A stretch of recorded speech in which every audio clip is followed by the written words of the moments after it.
Hey there, I'd like to share my review on this different style multifunctioning oiler for the kitchen. So in the past I've used, oil spray bottles like this one, and then I just seen this one come out and I was like, that looks interesting, so I want to give it a try because I've noticed when using this one, sometimes I'll get my skin pinched here in the handle when I'm pressing it multiple times.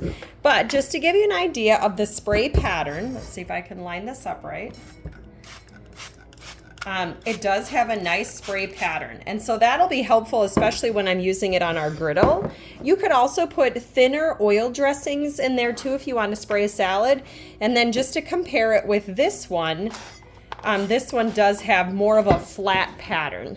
So both are nice if you want, something like this to easily oil pans or, obviously a griddle, skillets, cake pans, different things like that as we're trying to get away from the aerosols. So I think it's going to be a great new tool, and it holds 17 ounces of oil. So a lot more than my old oil sprayer.